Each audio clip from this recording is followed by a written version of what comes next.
কে আমাকে তোমাকে গ্যারান্টি দিল যে আমাদের কবরের আমাদের মৃত্যু যন্ত্রণা হবে না? আরে অমর তো গ্যারান্টি পাওয়া মানুষ, ওমর ফিল জান্নাহ, আবু বকর তো গ্যারান্টি পাওয়া মানুষ। আমাকে তোমাকে কে গ্যারান্টি দিল যে আমাদের কবরের আযাব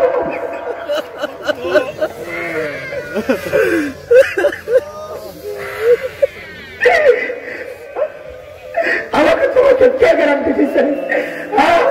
কে গ্যারান্টি দিচ্ছে যে আমাদের হাসর কষ্ট হবে না? বলছে রাতের পেরেশানি নাই, জাহান্নাম থেকে বেঁচে যাব, জান্নাত পেয়ে যাব। আরে কে গ্যারান্টি দিল বলো? কে গ্যারান্টি দিল বলো? চেহারার দিকে তাকাইলে মনে হয় মরা ঘরে বহু দূরে আছে। আরে কে জানে এই মজলিসে এমন মানুষ আছে যার কাপড়ের কাপড় দোকানে আইসে বলছে। এমনও তো হইতে পারে কালকে খবর পাইতে পারো বয়ান করে গেছে মাওলানা হাসান জামিল তো দুনিয়ায় নাই। কিসের ভরসায় ঘুরতেছি বলা? কিসের ভরসায় ঘুরতেছি? চুল পাইকা সাদা হয়ে গেছে, গুনাহ ছাড়তে পারি না। দাড়ি পাইকা সাদা হয়ে গেছে, গুনাহ ছাড়তে পারি না। অথচ মালিক দেখে দেখে বলতেছেন আলাম ইয়ানিল্লাযীনা আমানু আন তাখশা কুলুবুহুম লিযিকরিল্লাহ। আল্লাহর ভয়ে মুখটা কাঁপা ওঠার সময় কি তোর হয় নাই রে?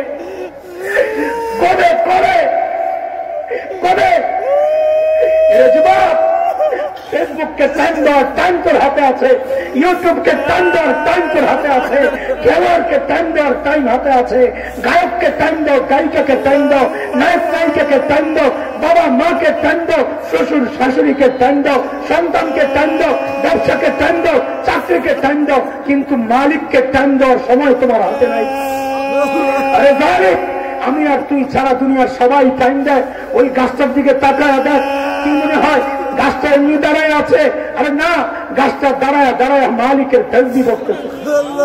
এই কুকুরটারে দাঁড়ায় দেখ, কি মনে হয় নিকৃষ্ট প্রাণী? না, আরে খবর নাই তোর ওই কুকুরটাও লুকুর হালত হয়ে মালিকের তাসবিহ করতেছে।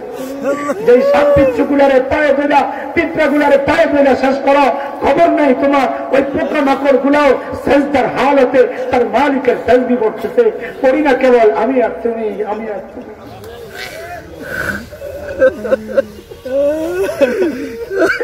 কোন ভরসায় বসে আছি ভাই? আপনাদের হালত তো আমার জানা নাই।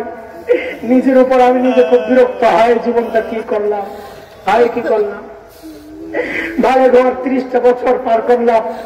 হ্যাঁ, প্রত্যেকটা দিন যদি 2 রাকাত করে নফল নামাজ পড়তাম, আজকে আমল নামায় কতগুলো নামাজ পাইতাম। ভাই জীবনটা কি করলাম? প্রত্যেক দিন যদি একবার করে অতিরিক্ত সুবহানাল্লাহ পড়তাম, আজকে আমল নামায় কতগুলো সুবহানাল্লাহ পাইতাম।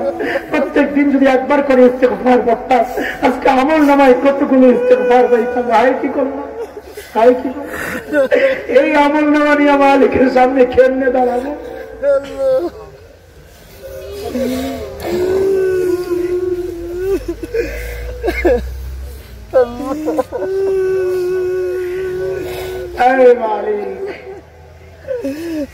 সময় মতো যেন কান্না করতে না হয়, ওই জন্য মালিক আমাকে আপনাকে দেখে দেখে বলছেন যে আয়াতে কারিমা শুরুতে তেলাওয়াত করছিলাম, ইয়া আইয়ুহাল্লাযীনা আমানু তাকুল্লাহ ওয়ালতানজুর নাফসুম মা কদ্দামাত লিগাদিন ওয়াত্তাকুল্লাহ, নাফসুম মা কদ্দামাত লিগাদিন ওয়াত্তাকুল্লাহ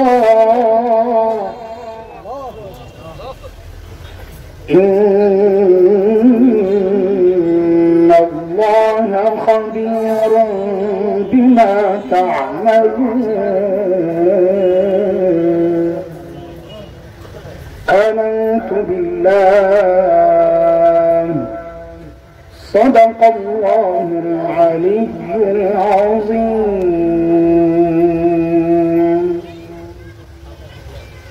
বাংলাদেশ ফরাইজি আন্দোলন সৈয়দপুর জেলা শাখার উদ্যোগে আয়োজিত আজকের এই ফরাইজি মহাসম্মেলনের চলতি অধিবেশনের সম্মানিত সভাপতি, প্রধান অতিথিবৃন্দ, উপস্থিত হযরত উলামায়ে কেরাম, মুরব্বিয়ানে আযম, দূর দূরান্ত থেকে আগত ইসলাম প্রিয় সুধী সমাজ, প্রিয় ছাত্র ভাইয়েরা, যুবক বন্ধুরা, পর্দার আড়ালের মা ও বোন, আল্লাহ সুবহানাহু ওয়া তাআলার অশেষ মেহেরবানি যে মালিক লাখ কোটি মানুষ থেকে বাছাই করে দিন এই মজলিসে আমাকে আপনাকে একত্রিত করেছেন, এটা মালিকের অনেক বড় দয়া আর করুণা। কুরআনুল কারীমের মধ্যে আল্লাহ সুবহানাহু ওয়া তাআলা বলেছেন, দিন বুঝার জন্য, দিন মানার জন্য, দিন শেখার জন্য যার দিলটা আমি খুলে দেই, দিন মানার মানসিকতা যাকে দান করি, ওই বান্দা সারাক্ষণ আমার স্পেশাল নূরের আওতায় থাকে। সুবহানাল্লাহ। দুর্ভাগ্য তার জন্য যার দিল শক্ত, দিন বুঝতে চায় না, বরং কখনো কখনো উল্টা বুঝে। আলেমরা বুঝান একটা, পোড়া কপাল বুঝে আরেকটা। আবার কখনো কোনো কোনো পোড়া কপাল তো আরেকটু আগ বাড়াইয়া আলেমরা চায় বুঝাইতে, আর পোড়া কপাল চায় খেলতে। আলেমরা বলে বুঝাও, পোড়া কপাল বলে খেলা হবে আসো। আরে বোকা, দিন খেলার জিনিস না, দিন বুঝার জিনিস। বুঝার জিনিস একটা, খেলার জিনিস আলাদা। এই দুইটাকে যারা পার্থক্য করতে পারে না, আল্লাহ বলেন এরা স্পষ্ট গুমরাহিতে নিমজ্জিত। সূরা জুমার আয়াত নম্বর 22 রব্বে করিম এই কথাটা বলেছেন। মালিক বলেন, আফামান শারাহাল্লাহু সাদরাহু লিল-ইসলাম ফাহুয়া আলা নূরিন মির রাব্বিহি فويل للقاسية قلوبهم من ذكر الله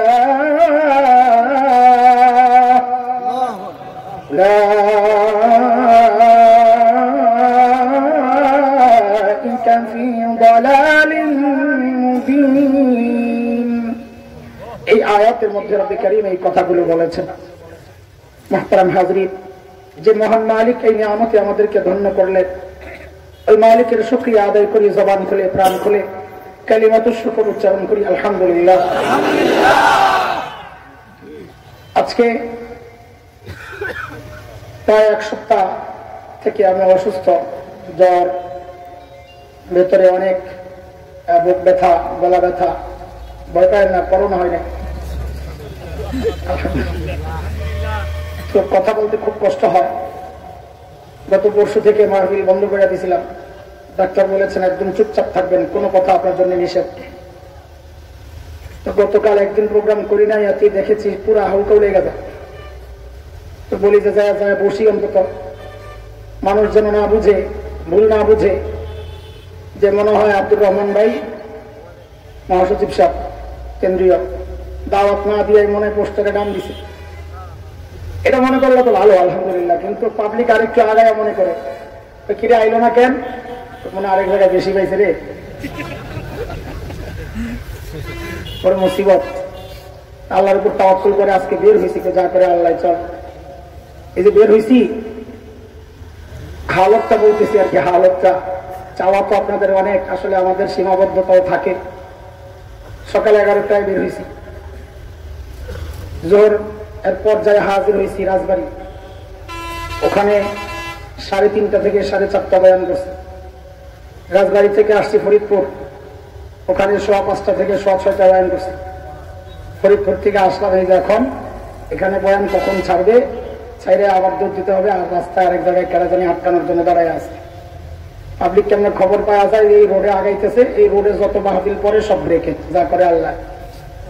আল্লাহ চালাইয়া নিতেছে, দোয়া চাই। কথাগুলো বলার মাকসাদ আমি আপনাদেরকে ফাঁকি দেওয়ার জন্য এই কথাগুলো বলছি না। যেহেতু অসুস্থ, কিছু কথা বইলা দোয়া করে ভাইয়ের উপর চাপাই দিয়ে আমি দৌড়। ওই রাস্তা বন্ধ, ভাই আইসাই বলছেন, আমি কিন্তু কিছু বলতে আসি নাই, বয়ান শুনতে আসছি। কাজে আপনি আপনার মতো করে সব শেষ করবেন। দোয়া চাই, দোয়া দোয়া। আপনাদের দোয়ার উপরই আল্লাহ তাআলা বাঁচায় রাখছেন, না এই মেহনত আর পেরেশানি আর কষ্ট মানুষ বাঁচার কথা না। দোয়া চাই আল্লাহ তাআলা যেন যতদিন বাঁচায় রাখেন।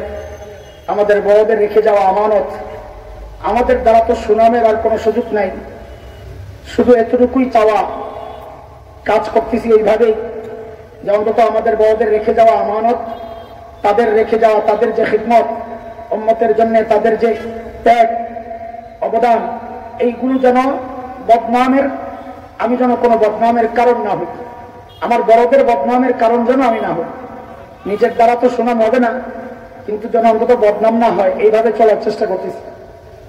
মুহতারাম হাজরিন, সূরা হাশরের ছোট্ট একটা আয়াত আমি তিলাওয়াত করেছি, একেবারেই ছোট।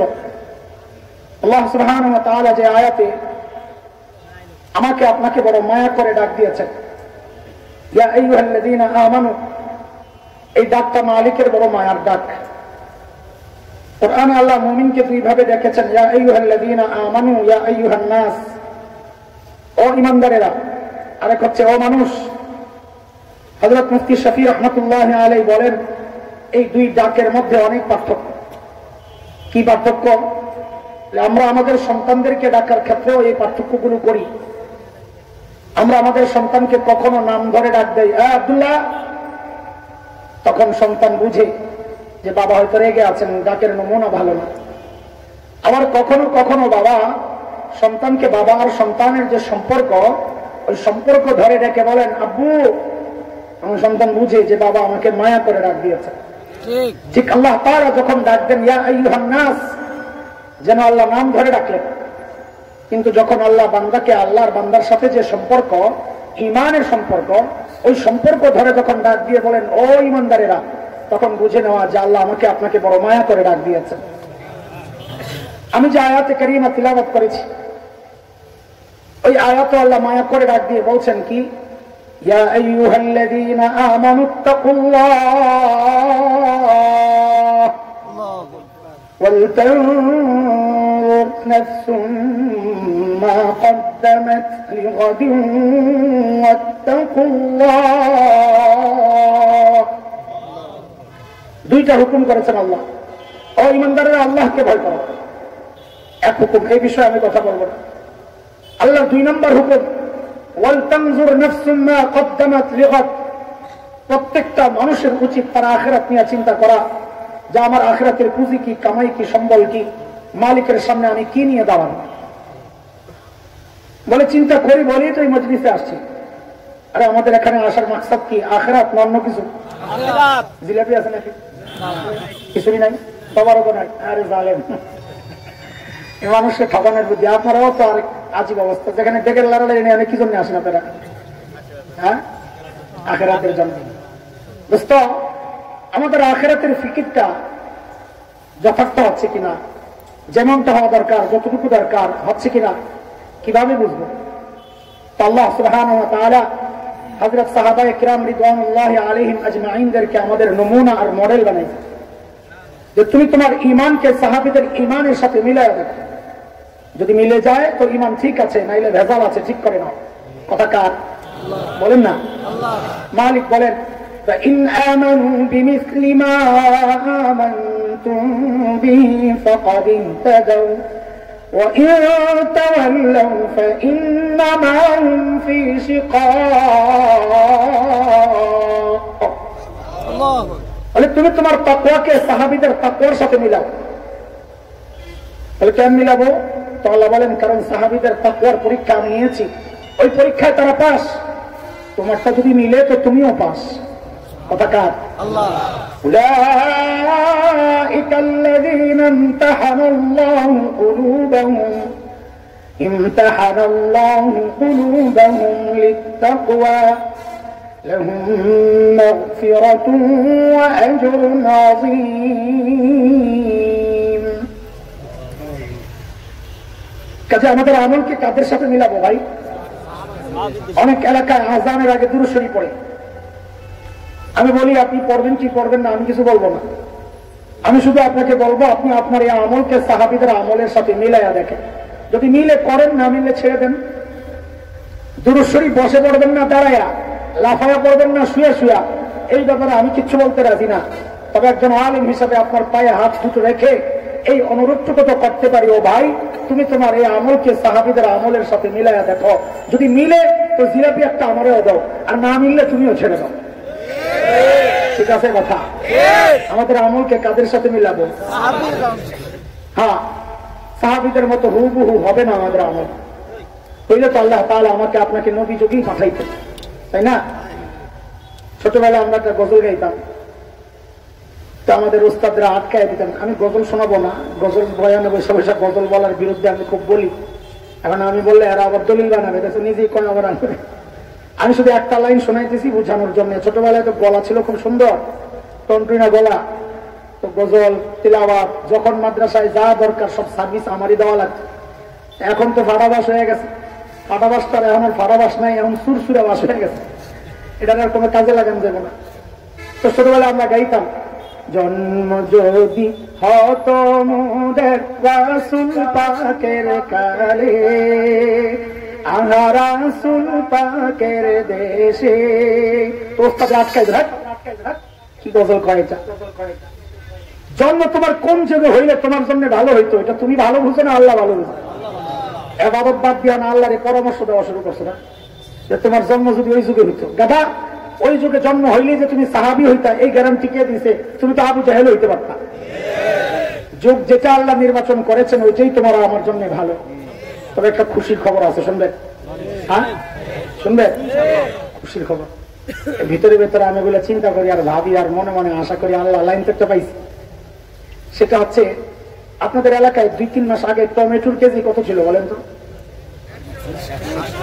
100। আচ্ছা 100 ধর, একটু বুঝে শুনে বলেন তো, এই 100 টাকার টমেটোটা ফ্রেশ ছিল না ভেজাল? ভেজাল, ভেজালটা খাইছেন 100 টাকা। এখন কত কেজি? 10 টাকা মাত্র। আচ্ছা 10 টাকার টমেটো ফ্রেশ না ভেজাল? ফ্রেশ। কারবারটা দেখো, ফ্রেশটা খাম 10 টাকায়, ভেজালটা খাইছেন 100 টাকায়। উল্টা হয়ে গেল না বলেন তো? আরে উল্টা হইল না? উল্টা হওয়ার কারণ কি বলে? সিজন। মাশাআল্লাহ, সিজন আনসিজনের ব্যাপার। সিজনের জিনিস হয় ফ্রেশ, দাম হয় করে কম না, এটা আসল দাম। অফ সিজনের জিনিস হয় ভেজাল, রেট হয় ঠিক আছে না? এটাই আমার আপনার সান্ত্বনা আর খুশির উপলক্ষ। একা একা যখন মুনাজাত ধরবেন, আল্লাহর সাথে যখন কথাবার্তা বলবেন, তো শক্ত করে ধরবেন, আল্লাহ আমারে তো ইবাদতের সিজন নবী যুগে পাঠাও নাই, খাইরুল কুরআন সেরা যুগে পাঠাও নাই, পাঠাইছো তো আন সিজনে। তো বলে কি হয়েছে? আমার আমল একটু ভেজাল হইলে হইতেও পারে, কিন্তু রেটটা বাড়ায় দেওয়া লাগবে। কথা ঠিক আছে রে কন্যা? আপনারা মনে করেন আমি আন্দাজি মারতেছি, হাদিসে ইঙ্গিত আছে। আল্লাহর হাবিব বলেছেন এমনটা, আল্লাহু আকবার সাল্লাল্লাহু আলাইহি ওয়াসাল্লাম। নবী আলাইহিস সালাম বলেন, মান তামাসসাকা বিসুন্নতি ইনদা ফাসাদি উম্মতি ফালাহু আজরু। বলেন সবাই, দেখতেছি আলেম কেমন আছে বলেন। আচ্ছা আচ্ছা মিয়াতি শহীদ, আমি ডাইরেক্ট বললে তো আপনারা বলতেন এত সফর করে এবারে মাথা উলাই গেছে, হাদিস ভুল করতেছে নি আল্লাহ। আমাদের মুহাদ্দিসরা, বিশেষ করে আমাদের সময়ের মুহাদ্দিস মুফতি আব্দুল মালিক দামাত বারাকাতুহুল আলিয়া বলেছেন, মিআ সহ হাদিসটা দুর্বল। মিআ সহ হাদিসটা দুর্বল, মিআকে বাদ দিলে হাদিসটা পুরা ঠিক আছে। এইবার শোনেন, আগে ডাইরেক্ট বললে আবার কইতেন ভুল করছে।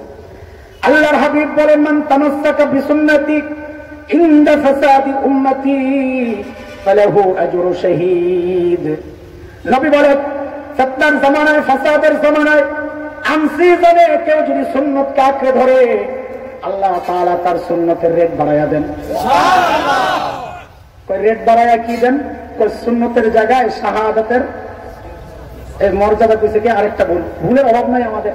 শাহাদাতের মর্যাদা নামি আজরু বলছেন আল্লাহ নবী। আজরু, আজরু মানে সওয়াব, সওয়াব মর্যাদা। শাহাদাতের মর্যাদা সুন্নত পালন করলে পেয়ে যাইব। কত মানুষ জিহাদ দিয়ে খালি সুন্নতের উপর চলবে। মর্যাদা এক জিনিস, আজর আরেক জিনিস। প্রধানমন্ত্রী বেতন পায় 1 লাখ, কথার কথা। বাংলাদেশে বহু মানুষ 3-4 লাখ টাকা বেতন পায়, আছে না? তো মর্যাদা বেশি কার? প্রধানমন্ত্রী। বেতন যে কম, তো বেতন এক জিনিস, মর্যাদা আরেক জিনিস। মর্যাদার কারণে বহু কিছু সুবিধা ভোগ করবে, শাহাদাতের মর্যাদা আলাদা জিনিস, ওই কারণে বহু সুবিধা ভোগ করবে। হ্যাঁ, সওয়াব পাবে, সুন্নত আঁকড়ায় ধরলে শাহাদাতের সওয়াব পাবে, কিন্তু কি পাবে না? কথা বলে না? আমার কথা কি বুঝে আসতেছে? আমার তো কষ্ট হইতেছে, আপনারা না বুঝলে তো সব গেল। এক বেটা বলে বসে বসে ডিম খায়, তো খাওয়া তো দূর, মুখে পান খায়, তো আমার মজা টজা লাগে না কিছু, দূর ডিমটা মজা লাগে না। পাশে বলে মুরগি, শুনছে এই কথা, শুনে কারবার দেখছো, পারার সময় আমার জান্দা বাইরে হয়ে গেল, এর বলে মজা লাগে না। তা আমার তো বলতে আমার জান্দা রয়ে যেতেছেন, আপনারা না বুঝলে তো সব গেল রে ভাই। পিছনে যে ফ্যান আছে, পিসাব থাকতে বাতাস আমার দেন কি জন্য? আপনারা পিসাবের দিকে ফিরান, আমার কষ্ট। আমার ঘাম বেড়েছে, কিন্তু ওই বাতাসটা আমার ঘামটারে বসায় দিলে আমি আরো শেষ হয়ে যাবো, আবার রেস্ট নিতে হবে 1 সপ্তাহ। থাক, খেয়াল করেন আমাদের আমলকে কাদের সাথে মিলাবো এবার বলেন? প্রত্যেকটা আমল মিলাইয়া যাবে, চেষ্টা করবো, হুবহু হবে না। তবে মৌলিক পার্থক্য কোন জায়গায়? সাহাবীদের সাথে আমাদের আমলের মৌলিক পার্থক্য কোন জায়গায়? দেখেন, ছোটবেলায় আমরা লেখাপড়াও করছি, খেলাধুলাও করছি। আব্দুর রহমান করছেন না? হিসাব রাজ জিগাইলাম মামুরিদের সামনে থাক, ছোটবেলায় খেলাধুলা করছি আমরা। পোলা ভাই, তোরা আবার আমরা এই খেলাধুলারে দলিল বানাইছি না। আমরা যেই খেলাধুলা করছি, সাথে যেই লেখাপড়াটা দিছি, ওই রকম লেখাপড়া করলে তোরে আসছে ডবল খেলার সুযোগ দেবো আমরা। ঠিক আছে? লেখাপড়ার তো আমার তো আলহামদুলিল্লাহ আল্লাহ মাথা দিছিলেন একদম সাফ। ওস্তাদরা বলতেন ভালো করে পড়লে তো যুগের মুজাদ্দেদ হইতি, তুই পড়তাম না, কিন্তু ক্লাসের বরাবর ফার্স্ট হইতাম। পড়া যা দিত, অর্থ বুঝানোর যা যা আছে সব শোনাইয়া দিত। এখন কি করব? টান না দিলে তো শতানি করে, তো টান দিয়ে যায়, তুই এবারত মুখস্থ কর। তো এই নিচের দিকে সব কিতাবের এবারত আগা গোড়া মুখস্থ করাই। আর মুখস্থ যে করছি এগুলা এমন না যে খালি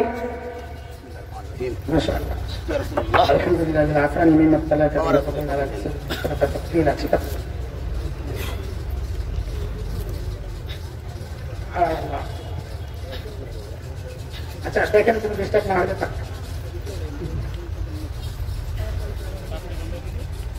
তো ওই যে যারা মাদ্রাসাওয়ালা তারা বুঝবে, আপনারা বুঝবেন না।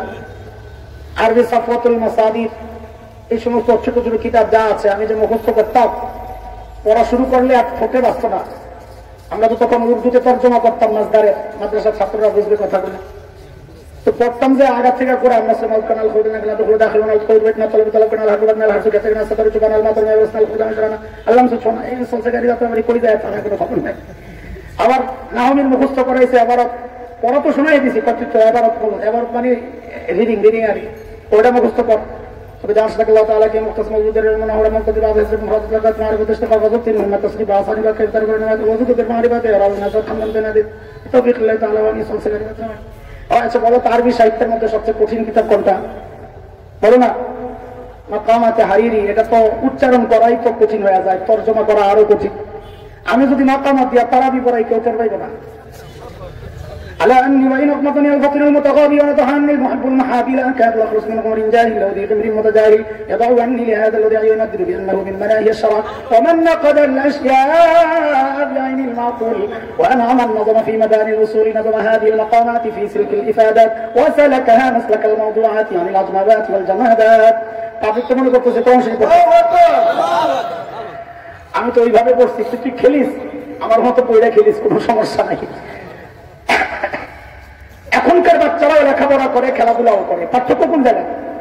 পার্থক্য হচ্ছে আমরা লেখাপড়ার ফাঁকে ফাঁকে খেলতাম, আর এখনকার বাচ্চারা চায় খেলাধুলার ফাঁকে ফাঁকে পড়তে। ঠিক সাহাবায়ে কেরামের সাথে আমাদের মৌলিক পার্থক্য এই জায়গায়। সাহাবারাও দুনিয়ার কাজ করেছেন, কৃষি কাজ করেছেন, বকরি চড়িয়েছেন, ব্যবসা করেছেন, আখিরাতের কাজও করেছেন। আমরা যারা নিজেদেরকে দিনদার ভাবি, আমরা দুনিয়ার কাজও করি, আখিরাতের কাজও করি। পার্থক্য কোন জায়গায়? সাহাবায়ে কেরাম আখিরাতের কাজ করতেন, ফাঁকে ফাঁকে দুনিয়ার কাজ করতেন। আমরা দুনিয়ার কাজ করি, ফাঁকে ফাঁকে আখিরাতের কাজ করি। এই গ্যাপটাকে যতটা কমানো যায়, আল্লাহ বলতেছেন ঠিক কমা। ওয়াল্লাযীনা ইত্তাবাউহুম বিইহসান, সূরা তাওবায় আল্লাহ বলেন সাহাবীদের আমলের সাথে যারা আমল মিলে যাবে, আকীদার সাথে মিলে যাবে, আল্লাহ বলেন ও বান্দা, সাহাবীদের উপর আমি যেমন রাজি, তোমার উপরে রাজি হয়ে তোমার জন্য জান্নাত তৈরি করে রাখবো।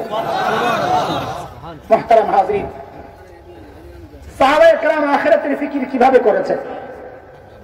সাহাবায়ে কেরাম আখিরাতের ফিকির কিভাবে করেছেন এটা একটু দেখে আসি, তাইলে আমাদের ফিকির করার একটা লাইন আমরা পেয়ে যাব।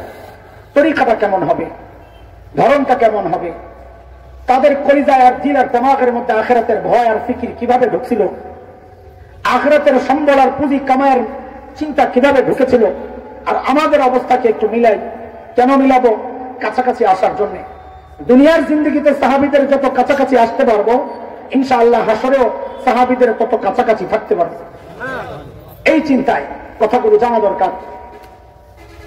হযরত সাইয়েদনা আবু বকর সিদ্দিক রাদিয়াল্লাহু আনহু যখন খলিফা, তো ওনার রাষ্ট্র পরিচালনার একটা সিস্টেম ছিল, দরবারে বিধবা নারীদের লিস্ট থাকত। স্বেচ্ছায় যদি কেউ খিদমত করতে চায় ওই লিস্টের ঠিকানা ধরে চলে যেত, কারণ এটা অনেক সওয়াবের কাজ। নবী আলাইহিস সালাম বলেছেন, যারা বিধবা আর ইয়তীমের দায়িত্ব নিবে ওই ব্যক্তি আর আমি জান্নাতে পাশাপাশি থাকবো। এটা তো এই সমাজের একটা কুৎসিত চেহারা, যে এই সমাজের বহু হতভাগা আছে অন্য বিধবা বুড়ির দায়িত্ব নিবে থাক দূরের কথা, নিজের মা বিধবা তার খবরই লয় না।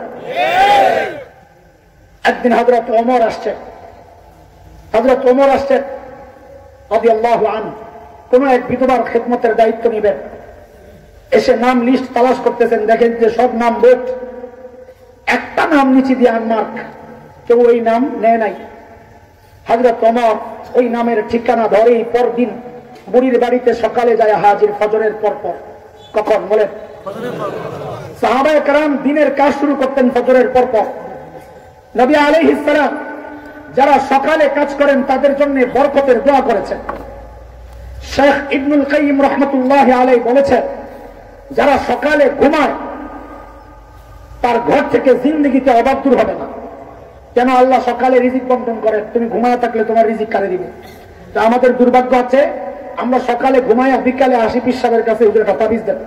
কেন? দোকানে বেচা কিনা নাই। গাদা বেচা কেনার জন্য যে আল্লাহ রিজিক দিবেন ওই টাইমে তুই সকালে ঘুমায় আসিলি, রিজিক আসবে কোথেকে? তাবিজে রিজিক আনে না, আমলে রিজিক আনে, কথাটা মনে রাখেন। পরদিন সকাল সাইয়েদনা ওমর ইবনুল খাত্তাব বুড়ির দরজা নক করে বলে, মারে আপনার ঘরের কাজগুলো করার জন্য আমি ওমর ইবনুল খাত্তাব হাজির। বুড়ি ভেতর থেকে জবাব দেন, বাবারে প্রতিদিন যে আল্লাহর বান্দা আমার ঘরের কাজগুলো করেন তিনি ইতিমধ্যেই কাজ করে চলে গেছেন। হযরত ওমর চিন্তা করলেন, তাইলে আমাকে আরো আগে আসা লাগবে। ওই চিন্তায় সাইয়েদনা ওমর ইবনুল খাত্তাব পরদিন ফজরের আযানের ওয়াক্ত বুড়ির দরজা নক করে বলে, মারে আপনার ঘরের কাজগুলো করার জন্য আমি ওমর ইবনুল খাত্তাব হাজির। হযরত ওমরকে আজকেও বুড়ি জবাব দিচ্ছেন, বাবারে প্রতিদিন যে আল্লাহর বান্দা আমার ঘরের কাজগুলো করেন তিনি ইতিমধ্যেই কাজ করে চলে গেছেন। হযরত ওমর চিন্তা করলেন, তাইলে আরো আগে আসা দরকার। ওই চিন্তায় সাইয়েদনা ওমর ইবনুল খাত্তাব পরদিন তাহাজ্জুদের ওয়াক্ত বুড়ির দরজা নক করে বলে, মারে আমি ওমর ইবনুল খাত্তাব আপনার দুয়ারে আপনার ঘরের কাজগুলো করতে চাই। হযরত ওমরকে অবাক করে বুড়ি জবাব দিচ্ছেন, বাবারে প্রতিদিন যে আল্লাহর বান্দা আমার ঘরের কাজগুলো করেন তিনি ইতিমধ্যে কাজ করে চলে গেছেন। কখন কখন চিনেননি তাহাজ্জুদের ওয়াক্ত? কখন? হ্যাঁ, 3:30।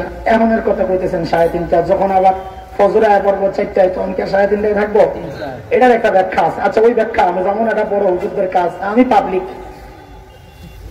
তাহাজ্জুদের ওয়াক্তের আমার কাছে একটা ডিজিটাল ব্যাখ্যা আছে। ডিজিটাল ব্যাখ্যা কি? সেটা হলো এই যুগের পোলাপান ফেসবুক আর ইউটিউব বন্ধ করে যখন ঘুমাইতে যায় ওটা হলো তাহাজ্জুদের ওয়াক্ত।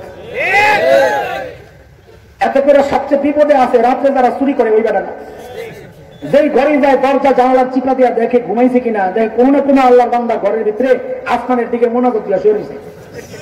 আরে কথা কও ঠিক কিনা? আয় আল্লাহ, আমার আশ্বস্তরা ছাত্রানো দরকার, এই জন্যই তো একটা গজব আসে। এইবার হযরত ওমরের টনক নড়ছে, কিরে এত রাতে কে কাজ করতে আসে? আমার কাজের দরকার নাই, আগে বুজুর্গ দাঁড় করা লাগবে, কে আল্লাহর বান্দা? পরদিন ইশার নামাজের পর সাইয়েদনা ওমর ইবনুল খাত্তাব রাদিয়াল্লাহু আনহু বুড়ির দরজার সামনে এক ঝোপের আড়ালে চুপচাপ বসে আছেন। দেখবেন এত রাতে কে কাজ করার জন্য আসে? হযরত ওমর লক্ষ্য করলেন গভীর রাত এক আল্লাহর বান্দা পা টিপে টিপে চোরের মতো বুড়ির বাড়ির দিকে আগাচ্ছে। হযরত ওমর রেডি, আসেন দেখি কে আপনি। যেই না কাছে আসছে ওমর দাঁড়ায় গেছেন, কে আপনি? বাপরে ওমরের যে আওয়াজ, রাত গভীর, মানুষটাও একা, আমার সামনে এমন যদি কেউ দাঁড়ায় আমি তো কাপড় নষ্ট করে ফেলাইতাম। কিন্তু হযরত ওমরের আওয়াজে ওই ব্যক্তি ভয় পাবেন থাক দূরের কথা, উল্টা হযরত ওমর যাকে দেখলেন নিজেই চমকায় গেছেন। হায়, দেখেন যিনি আর কেউ না, খলিফাতুল মুসলিমিন আবু বকর সিদ্দিক রাদিয়াল্লাহু তাআলা। সুবহানাল্লাহ। ওমর তো অবাক হয়ে গেছে, আবু বকর আপনি? পায়ের দিকে তাকায় দেখে জুতা নাই, পাও খালি। ধরছেন, জুতা নাই কেন? আবু বকর, ওমর আবু বকরকে বড় ভালোবাসতেন, মহব্বত করতেন, এমনি লাগে থাকতেন। ওই লাগা আবার আপনাকে ক্ষমতার লাগা না, এই লাগা কার চেয়ে কে বেশি আমল করতে পারে ওই লাগা। লেগে থাকতেন। বসছেন এক সুবিশাল জুতা নাই কেন, খালি পায়ে আসছেন কেন, পাথর আছে, কাটা আছে, লাগে না? আরে হযরত আবু বকর কি জবাব দিলেন? ইসলামী শাসন ব্যবস্থার সৌন্দর্য খালি তো সিলমারো ভাই সিলমারো, ফরাইজি যোগ দিবে না, খালি অমুকের দলে অমুকের দলে দাদা কোথাকার। ইসলামী শাসন ব্যবস্থার সৌন্দর্য দেখো। সাইয়েদনা আবু বকর জবাব দিচ্ছেন, ওমর জুতা পরলে চটচট আওয়াজ হয়, যদি মানুষের ঘুম ভেঙে যায়। রাষ্ট্রপ্রধান রাতে জুতা খুলে হাঁটেন কেন? যেন জনগণের ঘুম নষ্ট না হয়। আরে ঘুম তো দূরের কথা, এখন তো জানেরই নিরাপত্তা নাই। আরে ঠিক করে তো নিরাপত্তা নাই। কতজন মুখের দিকে তাকায় থাকবো, কারে ঠিক করেছে দেবো মুজো যায় লোক করে বানাবো, তুই কোন জায়গায় নিরাপত্তার সমস্যা, কথা ঠিক নেই। আরে নিচের দিকে তাকায় রাখবো, ঠিক। মাশাআল্লাহ,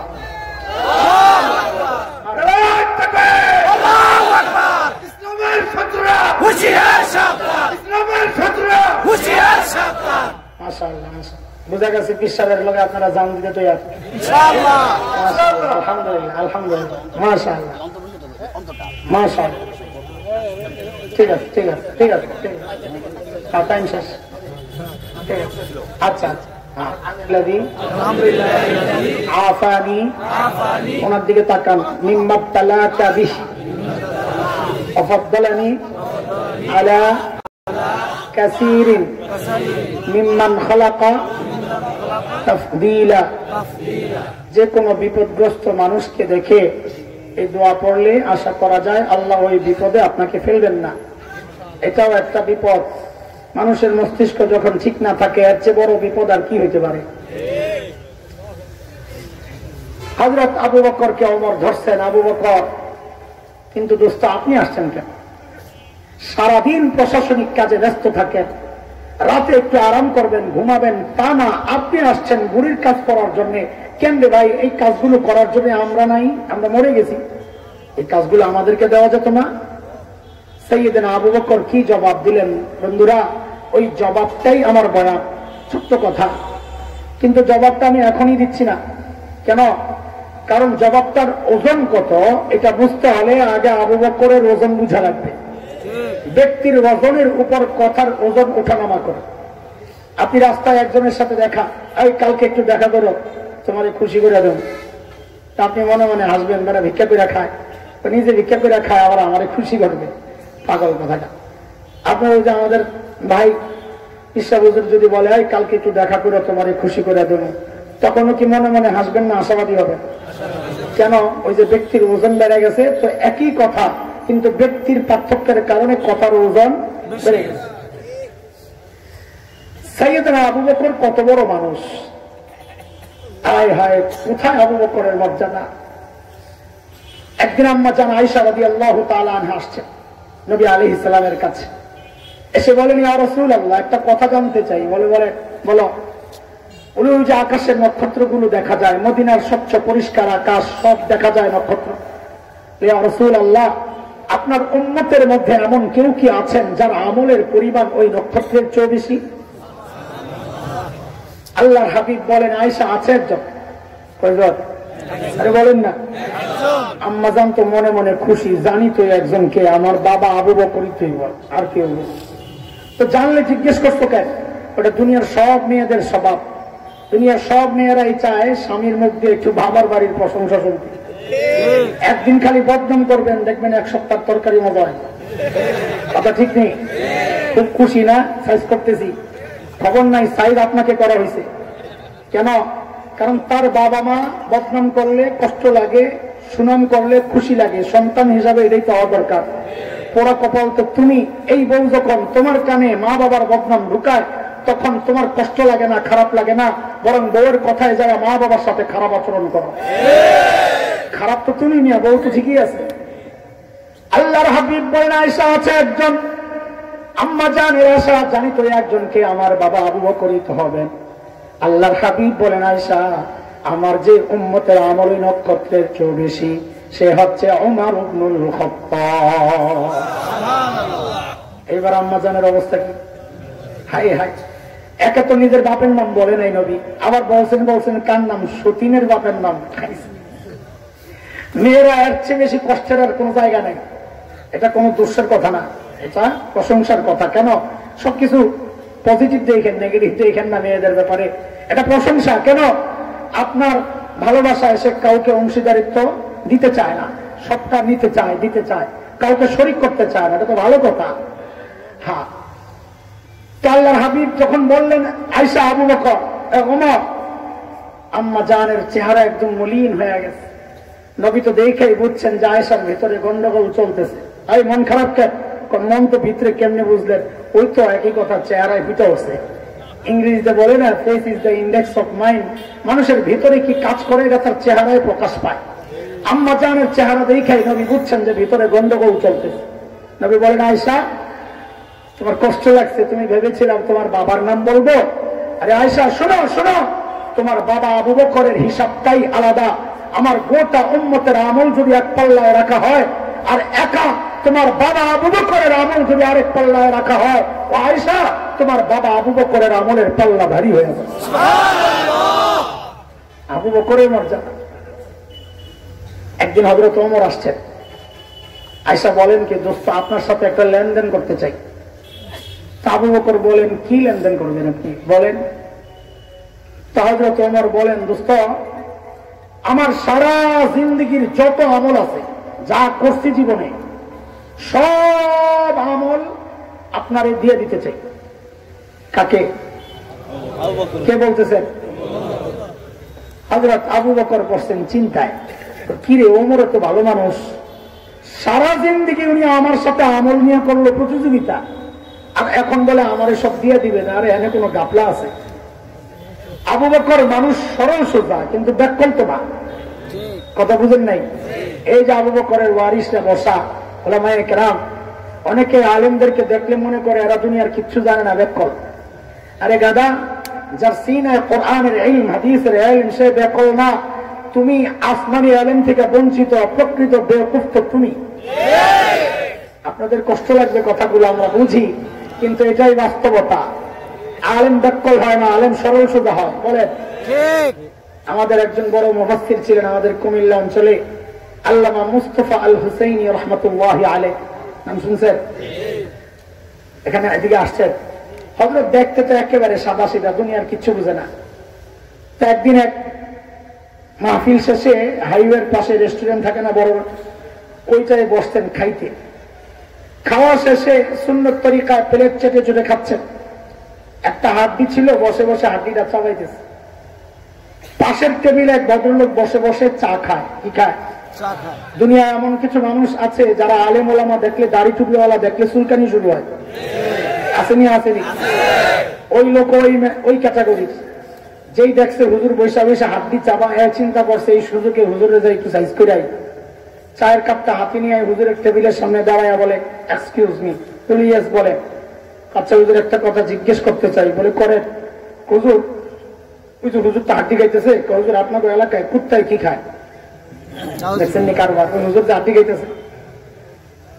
মনে করছি কি ব্যাকল হুজুর এই কথা জিজ্ঞেস করলে চোখের পানি নাকের পানি পড়তে পড়তে কানতে কানতে হুজুর মনে বেহুশ হয়ে যাই।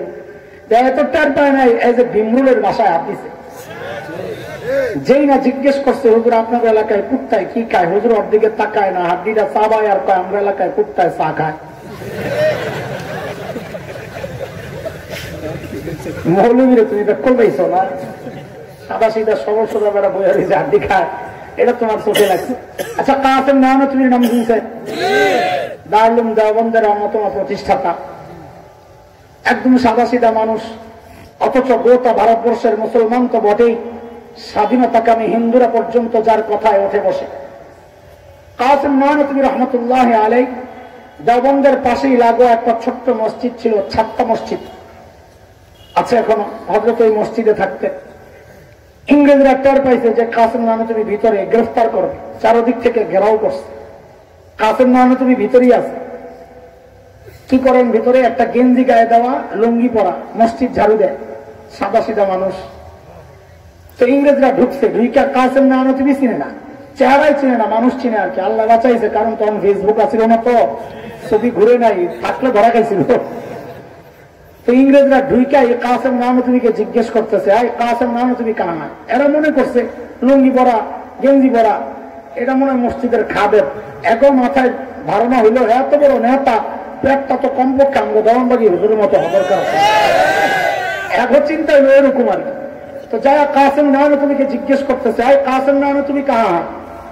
কাসেম নাম দিয়ে বলছেন ভালো বিপদে, যদি বলেন নাই হো তো গ্রেফতার হব, আর যদি বলেন পাতা নেই আমি জানি না তো মিথ্যা হয়। মোল্লা কি হয় না রে? হ্যাঁ, ওই হেডলাইনের আলোচনা চলতেছে, আবার ভুলে যাইও না। কাসেম নামে তুমি উপস্থিত জবাব দেওয়ার ক্ষেত্রে আল্লাহর বান্দারে আল্লাহ এমন ব্রেন দিছিল, প্রত্যুৎপন্ন মতিত্ব যাকে বলে বাংলায়, উপস্থিত কথার জবাব আজীব মানুষ ছিলেন। এক হিন্দু পণ্ডিতের সাথে মুনাজারা বহস, আগে খাওয়া দাওয়ার প্রোগ্রাম, ও খাইতে বসছে।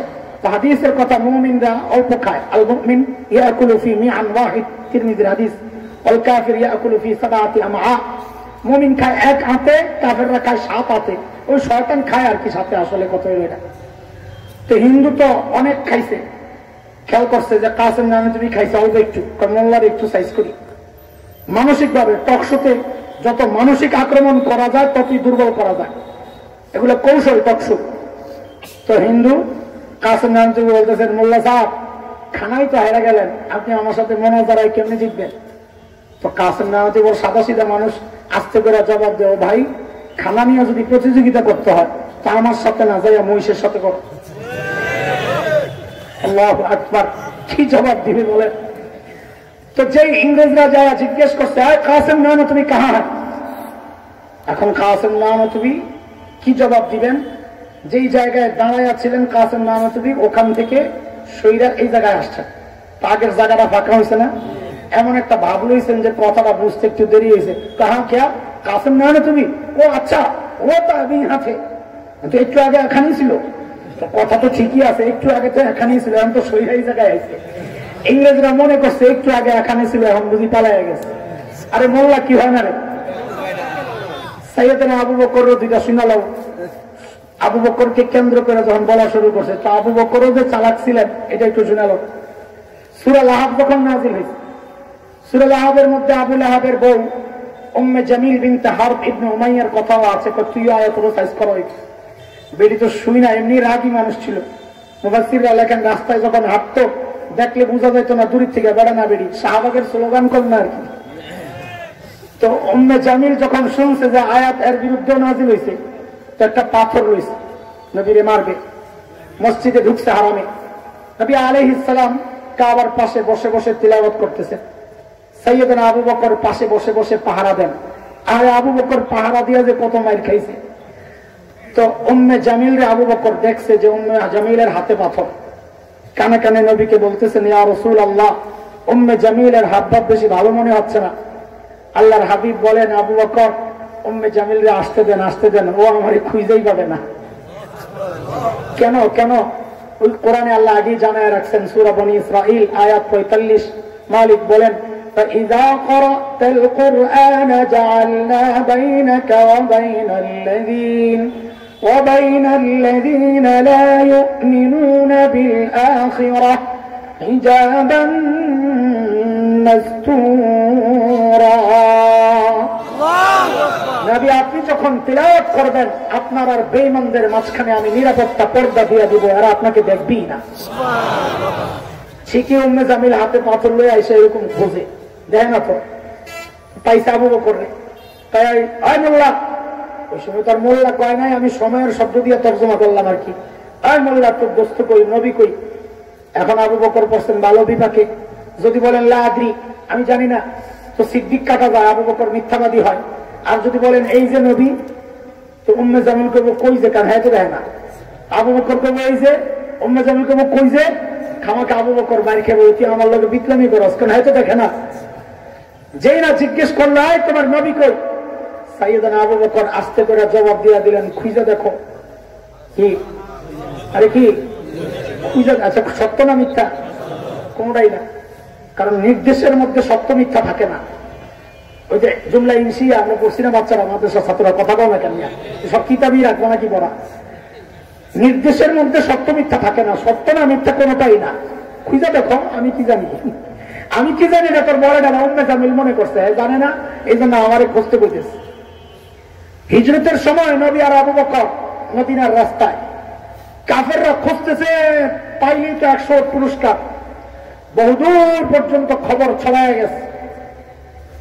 অনেক দূরে এক কাফেলার হাতে ধরা পড়ছেন নবী আর আবু বকর, কিন্তু এরা চেনে না। ওই মক্কার দিক থেকে আসছে, সন্দেহ করছে। চেনে না কেন? ওই যে ফেসবুক আসিল না, থাকলে খাইছিল ওই দিন নবীও ধরা, আবু বকর ধরা। ফেসবুকে ছবি দিয়া দিত, এই যে নবী, এটার চেহারা, এই যে আবু বকরের চেহারা। এখন আবু বকর সামনে, নবী পেছনে। এরা আবু বকর হাত ধইরা জিজ্ঞেস করতেছে, মাম্মা আক, এই তোমার সাথের এই লোককে? সাথের তার পরিচয় পাইলে তো বুঝা যাইব একে একে। মাম্মা আক, তোমার সাথের এই লোককে? এখন আবু বকর যদি বলেন লা আরিফ, আমি চিনি না, তো সিদ্দিক কাটা যায়, মিথ্যাবাদী হয়। আর যদি বলেন নবী, তো নবুয়ত শেষ হয়, ধৈর্য নিয়ে মেরে ফেলে। সাইয়েদনা আবু বকর বড় আজীব এক জবাব দিয়েছেন, তারিখের কিতাবে এটাকে আলাদা করে উল্লেখ করা হয়েছে। সাইয়েদনা আবু বকর জবাব দেন, হাযার রাজুল ইয়াহদিনি, এই লোকটা আমারে রাস্তা দেখায়। আরে ভাই সুবহানাল্লাহ তো বলছেন না, বুঝা। এরা যা মনে করছে আপনারা তাই মনে করছেন। কাফেররা মনে করছে আবু বকর রাস্তা চিনে না, নবী পেছন থেকে কয় ডাইনে বামে সোজা, ডাইনে বামে সোজা। আসলে আবু বকরের নিয়ত এটা ছিল না। আবু বকরের নিয়ত ছিল, হাযার রাজুল ইয়াহদিনি ইলাল জান্নাহ, এই লোকটা আমারে জান্নাতের রাস্তা দেখায়। সাইয়েদনা আবু বকর মানুষ কি ছিলেন না? আরে বোকা ছিলেন না, কথা কয় না। আরে মোল্লারা কি হয় না? মৌলবী কি হয় না? সরল সোজা হয়। কি হয়? আর উদাহরণ দিলে আমার রাত শেষ হবে, এগুলো আমার এত স্ট্রোক আছে, থাক বাদ দে। সাইয়েদনা ওমর যখন বললেন, আবু বকর আমার সারা জিন্দেগীর আমল আবু বকর আপনাকে দিতে চাই। আবু বকর আস্তে করে জিজ্ঞেস করেন, ওমর বুঝলাম, কিন্তু একটু বলেন না রে ভাই, আমার কি দেওয়া লাগবে? আবার আমার সারা জিন্দেগীর আমল চাই বসেনি, তাইলে কিন্তু হইব না। সাইয়েদনা ওমর বলেন, না আবু বকর না, আপনার সারা জিন্দেগীর আমল আমি চাই না। ও আবু বকর, হিজরতের সময় নবীর সাথে সাউর গুহায় যে 3 দিন লুকায়া ছিলেন, আবু বকর ওই 3 দিন আমাকে দিয়ে দিবেন, আমি আমার সারা জিন্দেগীর আমল আপনাকে দিয়ে দিব। কয়দিন? কয়দিন বিনিময়? কয়দিন? আরে মিলল, হিসাব মিলল। 3 দিন আর সারা জিন্দেগি মিলল হিসাব, কথা কর। আবু বকরের বয়স তো তখন কম না, হিজরতের পরে, হিজরতের সময় তো আবু বকরের বয়স 53 পার হয়ে গেছে না? হ্যাঁ, তো 53, হ্যাঁ এরকমই।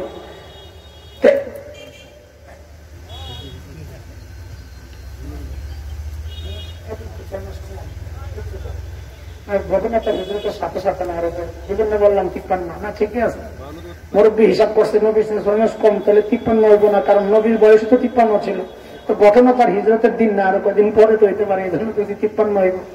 সবই ঠিক আছে। দেখছেন আমাদের বড়রা, সার নাই, তুমি মেহমান এসে কি হয়েছে, ভুল করলে ধরলাম। আলহামদুলিল্লাহ কোন নামে, এগুলো আমাদের জন্য, এগুলো আমাদের আনন্দের বিষয় যে আমাদের বড়রা ভুলের সাথে আপোষ করেন না। সাত সাহেব এত বড় মানুষ, যদি চিন্তা করতো, এত সুন্দর চেহারা, এত লম্বা দাড়ি, এত বড় জুব্বা, আরে এত বড় বড়দের ছেলে নাতি, এ ভুল করছে, ধরা যাইব না, খবরদার। যদি এই চিন্তা করতো তো উম্মত লাখে লাখে আরো গুমরা হইত। কিন্তু আমাদের বড়রা এসব বিষয়ে আপোষ করেন না। এই যে প্রমাণ দিয়ে দিল, দেখছেন নি কারবার। হায় আল্লাহ, এখন মিলল, হিসাব মিলল, বলেন 3 দিন আর সারা জীবন হিসাব মিলল? তাইলে বুঝা গেল এখানে কোন গুমর আছে। সাইয়েদনা ওমর কি বুঝলেন গুমর? যে এই 3 দিন আমার সারা জিন্দেগীর আমলের চেয়ে দামি। নিশ্চয়ই কোন গুমর আছে। গুমর জানা লাগবে না একটু? তাহলে তো সাউর গুহায় যাওয়া লাগবে। কোন গুহায়? সুর না, আমরা আবার সুর বলি না, এটা কি সাউর। সাউর গুহায় যাবেননি একটু? আরে যাবেননি, সময় আসেনি হাতে। আমার তো জান শেষ, আপনারা না গেলে খামাখা ঠাইলে লাভ নাই। চলেন যাই সাউর গুহায়। গুহার ভেতরে নবী আর আবু বকর, তাই না? আচ্ছা, গুহার ভেতরে পরে ঢোকেন, আগে মুখটা বন্ধ করে দিন। আপনাদের এখন পরীক্ষা হইব, ওয়াজের পরীক্ষা। ওয়াজ কতটা মুখস্থ রাখেন দেখি। সঠিক উত্তরদাতারে ফরাইজি আন্দোলনের পক্ষ থেকে, বাংলাদেশ ফরাইজি আন্দোলনের পক্ষ থেকে সঠিক উত্তরদাতারে আমরা পুরস্কার দেব। মহাসচিব তো নাই, নাহলে মহাসচিবরে জিজ্ঞেস করতাম। ওই আছে, পোটলা রয়ে গেছে, কাজটা করে দেখছি। সভাপতি আছে, সভাপতি তো জেলার সভাপতি, আমি বড় পুরস্কার দেবো, ওই জন্য মহাসচিব খুঁজি। আচ্ছা নাই যেহেতু তো সভাপতি আমাদের আমির সাহেব দিবেন না ভাই, পুরস্কার দিবেন না ভাই? দিব ইনশাআল্লাহ। কন্ত গুহার মুখে কে কে বাসা বানাইছিল? মাদ্রাসার মাশাআল, আপনারা তো মুখস্থ রাখছেন, দেখা যায়। পুরস্কার এখানে না, পুরস্কার সামনে।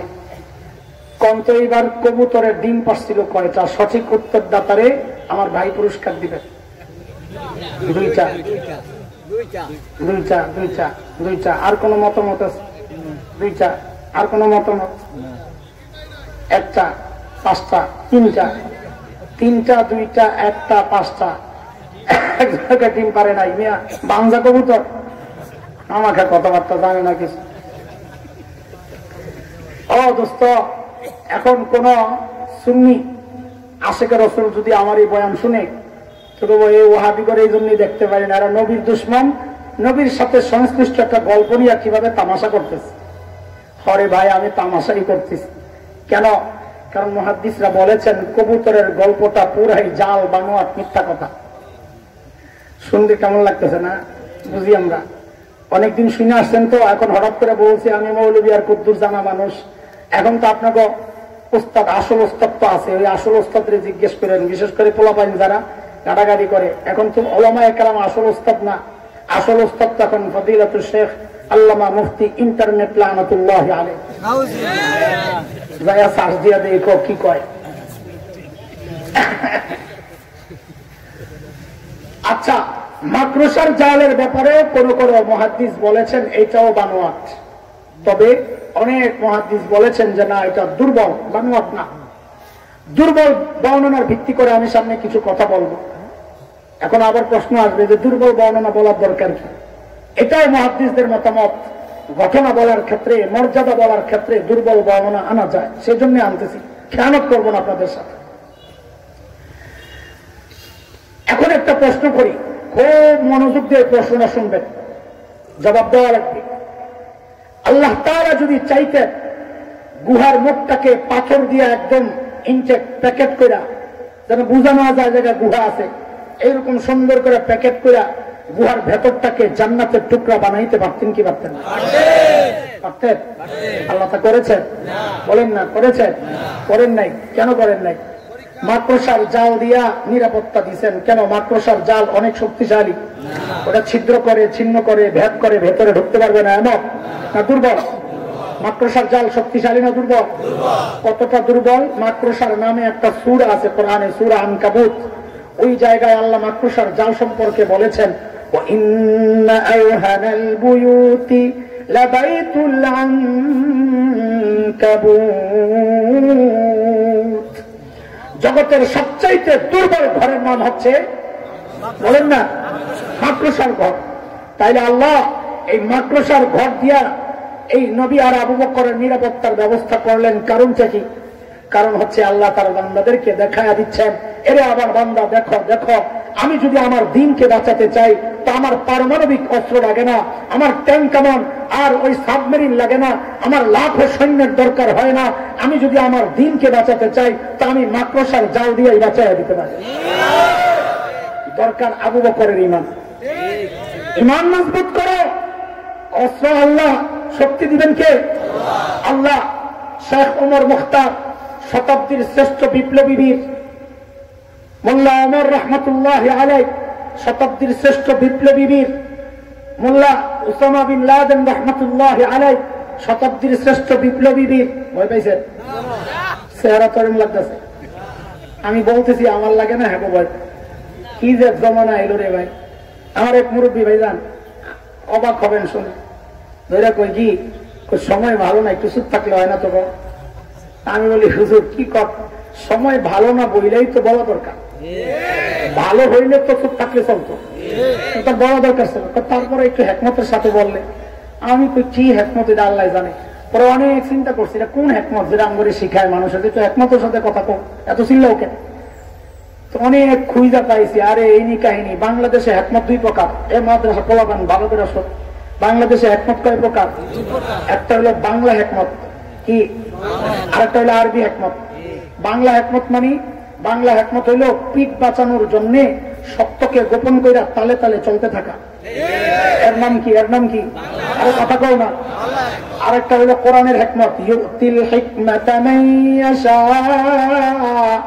ومن يؤت الحكمة فقد أوتي خيرا كثيرا وما يذكر إلا أولو الألباب এই হিকমত কোনটা? মুফাসসিররা বলেন এই হিকমত হচ্ছে যেখানে যা করা দরকার ওইখানে ওইটা করা, এটাই হিকমত। যদি কল্লা দিতে হয় তো কল্লা দেওয়ার নাম হিকমত, যদি কল্লা নিতে হয় নেওয়ার নাম হিকমত। কথা কয়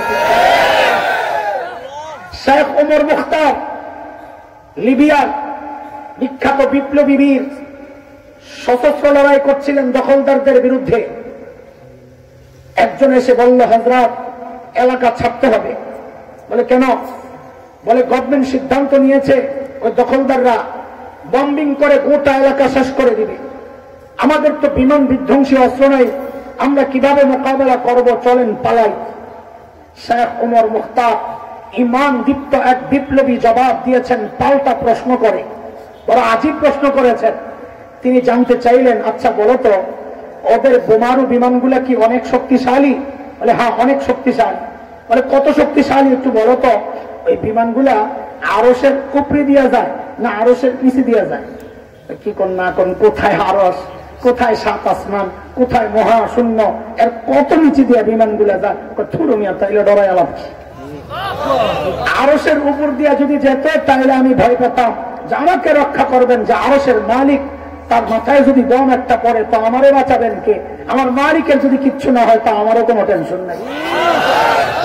তিনি মূলত সূরা তাওবার শেষ আয়াতের তর্জমা করেছেন, যে আয়াতের মাধ্যমে আল্লাহ সুবহানাহু ওয়া তাআলা প্রিয় হাবিব সাল্লাল্লাহু আলাইহি ওয়াসাল্লামকে সান্ত্বনা দিয়েছেন এই বলে, ইন তাওয়াল্লাউ ফাকুল হাসবিয়াল্লাহ লা ইলাহা ইল্লাহু আলাইহি তাওয়াক্কালতু وهو رب العرش العظيم। নবী আপনি জানিয়ে দেন, যদি দুনিয়ার মানুষ আপনাকে সহযোগিতা না করে আপনি জানিয়ে দেন, দরকার নাই তোদের সহযোগিতার, হাসবি আল্লাহ, আমার জন্য আমার আল্লাহ যথেষ্ট, তিনি ছাড়া কোনো মাবুদ নাই, আমি ভরসা করি কেবল তার উপর, তার ক্ষমতা সম্পর্কে জানো, তিনি আরশে আজিমের মালিক। কিন্তু সমস্যা হইল কি জানেন, ওই আল্লাহ তো এখন মারা গেছে, ওই আল্লাহ অসুস্থ হয়ে গেছে। পিছনের সব উম্মতরে বাঁচাইতে বাঁচাইতে, বান্দারে বাঁচাইতে বাঁচাইতে আল্লাহ ক্লান্ত হয়ে গেছে, একটু রেস্টে আছে, একটু ঘুমাইতেছে, মোবাইলটা সাইলেন্ট করা না আগের মতোই। সূরা আহজাব আয়াত 62 মালিক বলেন, সুন্নাতাল্লাহিল্লাতী قد خلت من قبل ولن تجد لسنة الله تبديلا। আল্লাহ বলেন আমার সিস্টেমের কোনো পরিবর্তন হয় না, সিস্টেম আগে যা ছিল সিস্টেম এখনো তাই। আগের সিস্টেম ছিল, নমরুদের মালিক ছিল না, নমরুদ ধ্বংস হয়েছে। ফিরআউনের মালিক ছিল না, ফিরআউন ধ্বংস হয়েছে। খলিল ইব্রাহিম আলাইহিস সালামের মালিক ছিল, খলিল জিতে গেছেন। মূসা আলাইহিস সালামের মালিক ছিল, মূসা জিতে গেছেন। বিলাল হাবশীদের মালিক ছিল, বিলাল হাবশীরা জিতে গেছেন। সিস্টেম এখনো অপরিবর্তনীয়, এখনো সিস্টেম একটাই। আমেরিকার মালিক নাই, কসম আল্লাহর আমেরিকার পতন অনিবার্য। ভারতের মালিক নাই, কসম আল্লাহর ভারতের পতন অনিবার্য। আমাদেরকে যারা রক্ত চক্ষু দেখাও, যারা হাত ভাঙতে চাও, ঘাড় মটকাতে চাও, আমরা জানি কাদের ইশারায় তোমরা লাফাও। শুনে রাখো, তোমার দাদারা মাঝে মধ্যে হুমকি দেয় এই দেশ দখলের, হাজী শরীয়তুল্লাহর এই সন্তানেরা বেঁচে থাকতে কুরাঙ্গাররা শুনে রাখ, আমার দেশ দখল করবি তদ্দূরের কথা। আমরা তো স্বপ্ন দেখি দিল্লির লালকেল্লায় আবারও কালিমার পতাকা পথ করে উঠবে ইনশাআল্লাহ।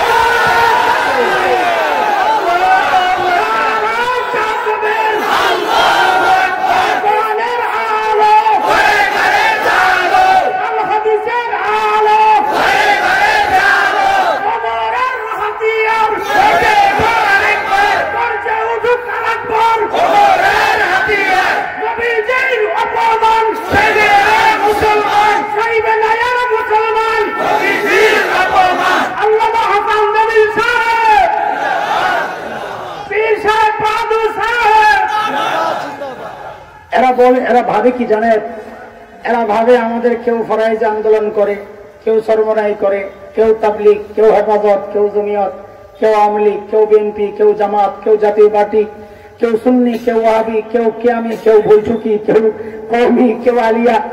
হ্যাঁ, এরা মনে করে এরা কত দলে বিভক্ত, এগুলোর সাইজ করা তো সোজা। আমি এদের উদ্দেশ্যে শেখুল হিন্দ মাহমুদ হাসান দেওবন্দির একটা উদাহরণ শুধু শোনাতে চাই। আরে ভাই, আমাদের হাতের আঙ্গুল কয়টা? আঙ্গুলের মাথাগুলো লাগানা খোলা। আমার হাতের আঙ্গুলের মাথাগুলো লাগানা খোলা। খোলা কখন থাকে? যখন বেকার থাকে। কখন? যখন। কিন্তু যখন ভাত খাইতে যায় আঙ্গুলগুলো খোলা থাকে না লাগে? একসাথে হয়? আরে দেখান না, একসাথে হয়। আমাদের হাতে এখন খুব একটা কাজ নাই। আমার মানচিত্রে খালি পাড়া দিয়া দেখ, আমার দিনের প্রতি আরেকবার আক্রমণ করে দেখ, আমার নবীকে গালি দেয়। তোরা আমাদের সহ্যের সীমা যদি শেষ হয়ে যায়, মনে রাখিস তখন আর আমরা এত বিভক্তি আমাদের থাকবে না। কে আওয়ামী লীগ করে, কে বিএনপি করে, কে জামাত, কে জাতীয় পার্টি, কে ফরাইজ আন্দোলন করে, কে চরমনাই করে, আরে কে ওয়াহাবি আর কে সুন্নি, কে আলিয়ার কে কওমি, আমরা একটু চিন্তা করব না। সবাই একজোট হইয়া হাতের 5টা আঙ্গুলের মতো খাবার যেভাবে ক্রাশ করে তোদের সবগুলোরে জীবন্ত কাফন করা হবে।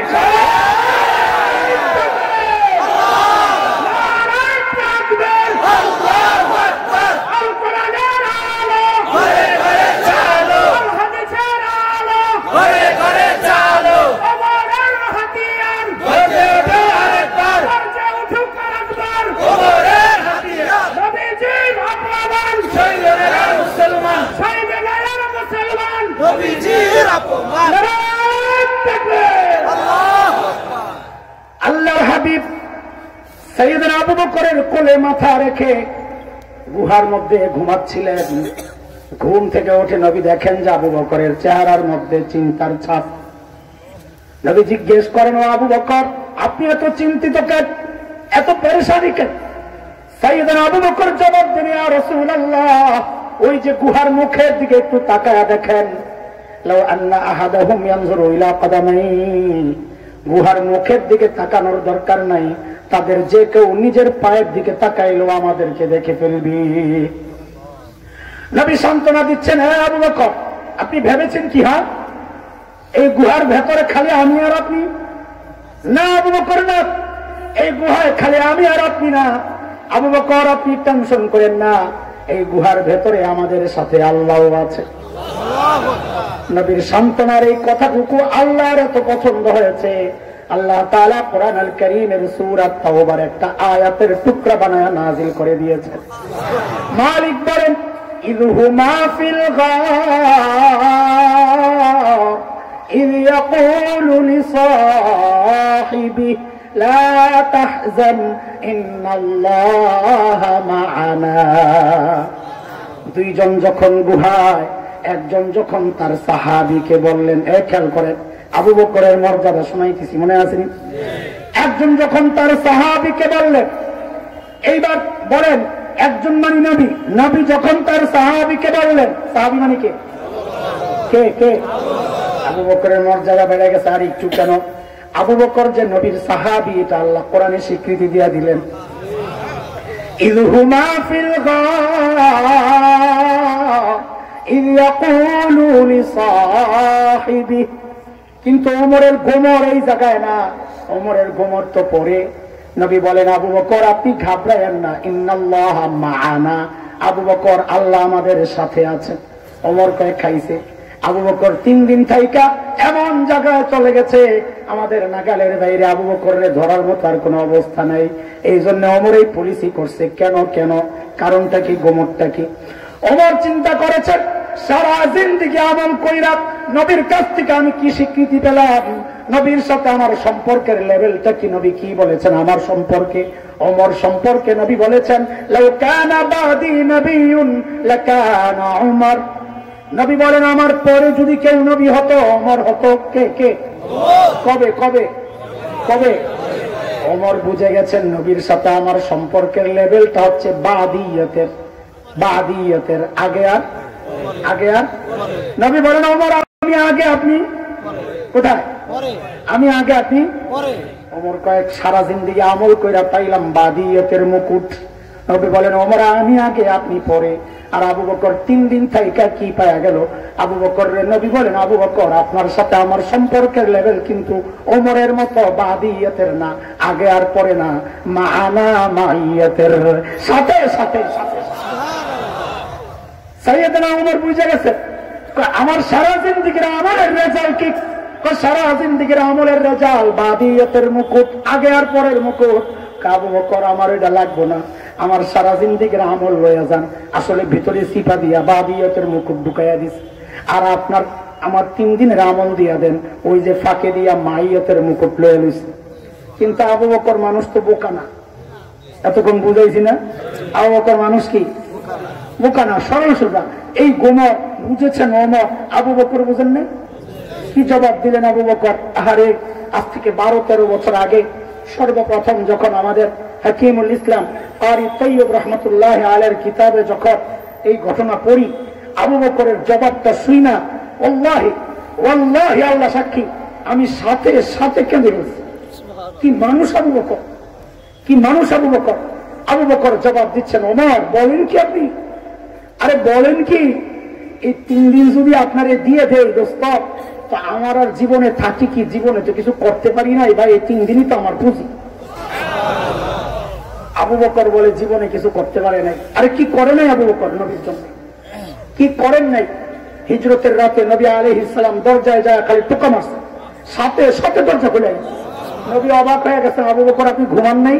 বলে ইয়া রাসূলুল্লাহ, ওই যে 6 মাস আগে বলেছিলেন হিজরত করতে হবে, আমাকে সঙ্গে থাকতে হবে, ওগো আল্লাহর হাবিব, সেই দিন থেকে আজ পর্যন্ত এই পিঠকে কোনোদিন বিছানার সাথে লাগাই না। তাইলে ঘুমান নাই? ঘুমাইছি, এই দরজারে বালিশ ধরাইয়া দাঁড়াইয়া দাঁড়াইয়া ঘুমাই। ওই আবু বকর বলতেছে জীবনে কিচ্ছু করতে পারি নাই। আবু বকরের মর্যাদার একটা দিক শোনায় আমি সামনের দিকে যাব, ফিনিশিং এ ইনশাআল্লাহ। তবুকের যুদ্ধ। বাচ্চাটা কাছে নাকি? কাছে কান্দে? কেউ আপনজন আছে নাকি? কই কই কান্দে? দূরে? আয় মালিক। তবুকের যুদ্ধ, তবুকের যুদ্ধ। নবী আলাইহিস সালাম চাঁদা চেয়েছেন, চাঁদা। সাহাবায়ে কেরামের কাছে চাঁদা চেয়েছেন, এই কার কাছে কি আছে দাও। আজকে তো ওমর খুশি, কেন?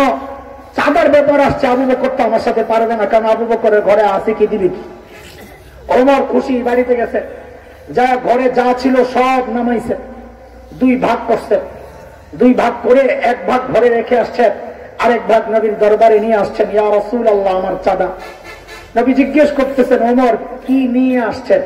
বলেন তো আমার সাথে, ওমর কি নিয়ে আসছেন? এই প্রশ্নটা মনে রেখেন, এটাই মূল পয়েন্ট। ওমর কি নিয়ে আসছেন? সাইয়েদনা ওমর বলেন, ইয়া রাসূলুল্লাহ, ঘরে যা ছিল অর্ধেক আনছি, অর্ধেক রেখে আসছি। ঠিক আছে, এবার আবু বকরের পালা। নবী অপেক্ষা করতেছেন আবু বকর কি নিয়ে আসে, ওমরও অপেক্ষা করতেছেন। আমি বলি আর কি, ওমরের একটা ভাব নিয়ে বসে রয়েছেন, আজকে আবু বকর আসলে একটা স্লোগান দিব, জিতিল রে জিতিল, ওমর জিতিল, এমন একটা ভাব নিয়ে ওমর বসে রয়েছেন। সাইয়েদনা আবু বকর আসতেছেন, আহারে হাতে ছোট্ট একটা পোটলা, হাতে ছোট্ট একটা পোটলা আসতেছেন। বর্ণনার 8 পিস মিলাইলে বোঝা যায় ওই পোটলার ভেতরে গায়ের জামা কাপড় গুলা। এখন প্রশ্ন আসবে, তাহলে পড়ছেন কি? আমরা আপনাদের সাথে খেয়ানত করব না। বর্ণনার এই অংশগুলো দুর্বল, হাদিসের এই অংশগুলো দুর্বল, তারপরেও মর্যাদা বলার ক্ষেত্রে দুর্বল বর্ণনা আনা যায়, সেই জন্য আনতেছি, সিস্টেমের বাহিরে না। বলে গায়ে ছিল, ঘরে একটা চট ছিল, চট চাটাই, কেউ বলেন চট চাটাই, মানে বিছানার কিছু একটা, এইটারে গায়ে দিচ্ছেন সাইয়েদনা আবু বকর। তো গায়ে দিয়া উপরে না ধরছেন, নিচে কয় খেজুর গাছের কাঁটা দিয়া সাইয়েদনা আবু বকর বুতাম বানাইছেন। আল্লাহর হাবিব দেখে জিজ্ঞেস করতেছেন, মা আপকাইতা, ও আবু বকর ঘরে কি রেখে আসছেন? কি জিজ্ঞেস করছেন? ঘরে। ওমর তো প্রশ্ন শুই নাই, মন খারাপ হয়ে গেছে, কয় গেলাম তো আজকেও হাইরা। কেন? নবী আমাকে জিজ্ঞেস করলেন কি ওমর কি নিয়ে আসছেন, আমি বললাম অর্ধেক আনছি, অর্ধেক রেখে আসছি। আবু বকরের বেলায় নবী প্রশ্ন ঘুরাইয়া জিজ্ঞেস করতেছেন, আবু বকর ঘরে কি রেখে আসছেন? আমি তো অর্ধেক রেখে আসছি, আবু বকর কিছু রেখে আসছে বলে তো মনে হয় না। সাইয়েদনা আবু বকর কি জবাব দিলেন? আরে দোস্ত, শুরু যখন করেছি আবু বকরের জবাব তো পরে শোনো, আগে আবু বকরের ছোট্ট মেয়ে হযরত আসমার জবাবটা একটু শোনো। ছোট্ট বাচ্চা, আরে কি পরিবারে আল্লাহ বানাইছেন, আল্লাহ। আবু বকর আর নবী যখন হিজরত করে মদিনার পথে যাওয়ার সময় তো আবু বকর ঘরের টাকা পয়সা স্বর্ণ মুদ্রা যা ছিল সব নিয়ে নিছে। আবু বকরের বাবা হযরতে আবু কুহাফা রাদিয়াল্লাহু আনহু তখনও মুসলমান হন নাই, তিনি মক্কা বিজয়ের দিন মুসলমান হয়েছেন। আর এই কারণে আবু বকরের মর্যাদা আরেকটু বেড়ে গেছে। কেন? কারণ নবীদের মধ্যে 4 জেনারেশন নবী বহু আছেন। ইব্রাহিম আলাইহিস সালাম, ছেলে ইসহাক, ছেলে ইয়াকুব, ছেলে ইউসুফ, আবার নিচের থেকে উপরের দিকে ধরেন 4 জেনারেশন নবী। সাহাবীদের মধ্যে 4 জেনারেশন সাহাবী। আবু বকর ছাড়া আর কে আছে? বাবা আবু কুহাফা সাহাবী, ছেলে আবু বকর সাহাবী, মেয়ে আসমা সাহাবিয়া, আসমার ছেলে আব্দুল্লাহ ইবনে জুবাইর সাহাবী। আরে আবু বকর কোন দিকে তাকাইবা, খালি মর্যাদা আর মর্যাদা। তো হযরত আবু কুহাফা আবু বকরের সাথে সম্পর্ক ছিন্ন, যেহেতু আবু বকর মুসলমান হয়ে গেছে। কিন্তু ভেতরে ভেতরে কষ্ট লাগতেছে, কাহারে আবু বকর যেই পাগল, ঘরে তো মনে হয় কিচ্ছু রেখে যায় নাই, আমার নাতিপুতি গুলা না জানি না খাইয়া মরতেছে, দাদা তো কলিজা জ্বলতেছে, মায়া লাগতেছে। তো আসছে, আইসা দরজা নক করে হযরত আসমাকে ডেকেছেন, কারণ ছেলে আব্দুর রহমান বড়, সেও তো মুসলমান না তখন। তো আসমাকে ডেকেছেন, দাদু ভাই বাবা তো মনে হয় ঘরে কিছু রেখে যায় নাই, কি লাগবে আম্মুকে জিজ্ঞেস করো। হযরত আসমা ছোট্ট বাচ্চা, হিসাব মিলাইলে 8 থেকে 9 বছর হবে। এই ছোট্ট বাচ্চা জবাব দিচ্ছে, দাদু ভাই আপনি চিন্তা করেন না, আব্বা যাওয়ার সময় ঘরে যথেষ্ট পরিমাণ রেখে গেছেন। হযরত আবু কুহাফা চলে গেছে। কিছু দূর যায় আবু কুহাফার মাথায় আসছে, কিরে আমার ছেলে আবু বকরকে তো আমি চিনি, বাবা চিনেন না ছেলেকে? এই যেই লেভেলের পাগল, সে আবার ঘরে যথেষ্ট পরিমাণ রেখে যাবে, কথাটা কেমন কেমন জানি লাগতেছে। আবু কুহাফা আবার আসছে ফেরত, আয়েশা আসমাকে ডাক দিয়ে জিজ্ঞেস করতেছে, দাদু ভাই বুঝলাম বাবা ঘরে যথেষ্ট পরিমাণ রেখে গেছেন, একটু বলো না কি রেখে গেছেন। ওই ছোট্ট আসমা জবাব দিচ্ছেন, দাদু ভাই আব্বা যাওয়ার সময় ঘরে আল্লাহ আর তার রাসূলকে রেখে গেছেন।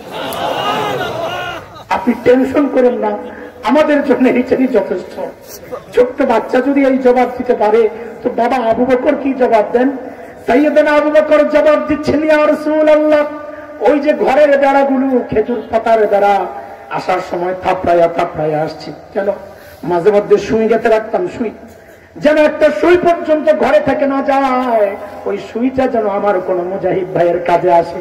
ওগো আল্লাহর হাবিব ঘরে একটা সুই পর্যন্ত রেখে আসি নাই, আসার সময় কেবল আল্লাহ আর তার রাসূলকে রেখে আসছি।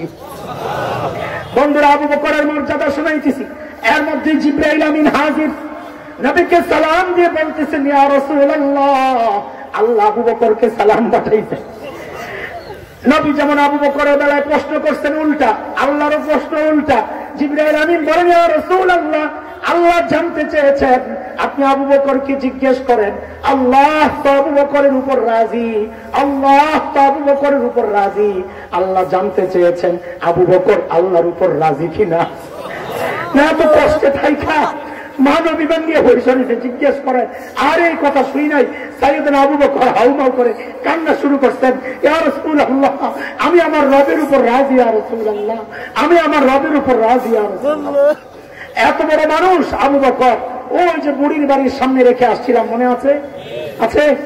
হযরত ওমর যখন ধরলেন, হে আবু বকর আপনি আসছেন কেন, আমরা নাই? তো বলেছি ভাই জবাবটাই বয়ান। আবু বকরের মতো মানুষ জবাবটা দেওয়ায়, জবাবটা এত ওজনওয়ালা, আমি আপনি বললে এত আকর্ষণের ব্যাপার ছিল না, আলোচনার ব্যাপার ছিল না। ওমর যখন ধরলেন, আবু বকর বুড়ির খেদমতের জন্য আমরা নাই, আপনি আসছেন কেন? হযরত আবু বকর জবাব দিচ্ছেন, ভাই হ্যাঁ এই কাজগুলো তোমাদেরকে দিলেও পারতাম, কিন্তু ভাইরে আমি কি আমার আখিরাত কামাই করব না? তোমরাই কামাই করবা, আমার কি আখিরাত লাগবে না? আরে আবু বকরের আখিরাতের চিন্তা কিভাবে ধরছে চিন্তা করা যায়। বুড়ির বাড়িতে রাত্রে যায় গোপনে কাম করে, কারণ জান্নাতের সম্বল কামাই করতে হবে। আরে ওমরের কথা জানি আমরা, কত বড় মানুষ ওমর। নবী তো এক হাদিস তো শুনলাম, নবী বলেছেন আমার পরে কেউ নবী হলে ওমর হতো। এক হাদিসে নবী বলেছেন ওমর ফিল জান্নাহ, ওমর জান্নাতি।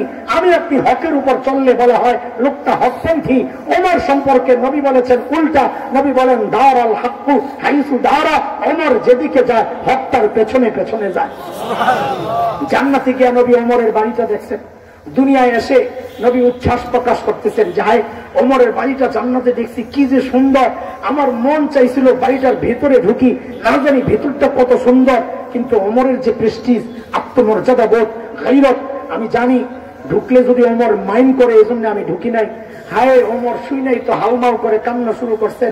আবিকা গিরতু ইয়া রাসূলুল্লাহ, আপনার সাথেও আমার আত্মমর্যাদা বোধ। ওগো আল্লাহর হাবিব, কেন একটু ঢুকলেন না, কেন একটু ঢুকলেন না? এত বড় মানুষ ওমর, আখিরাতের ভয় আর ফিকির কিভাবে কলিজায় ঢুকছে। মৃত্যুর সময় আবু লুলু মাজুসির ছেলে ফজরের নামাজের সময় বিষাক্ত খঞ্জর দিয়ে যখন পেটে চালায়, নারী বুড়ি বের হয়ে গেছে, কাপড় দিয়া পেঁচায়া হযরত ওমরকে শোয়া দেওয়া হয়েছে মসজিদে নববীর ফ্লোরে। ওমর বেহুশ, আব্দুল্লাহ ইবনে ওমরের কোলে মাথা, একটু হুশ ফিরছে, নামাজের খবর নিছেন। নিজের এই অবস্থা, দ্বীনের ব্যাপারে ওমর কতটা সিরিয়াস ছিলেন, নিজের এই অবস্থা দেখে এক ছেলের কাপড় টাকনুর নিচে, ওই অবস্থায় ডাক দিচ্ছেন, এই কাপড় ওঠা উপরের দিকে। এরপর কি করলেন হযরত ওমর?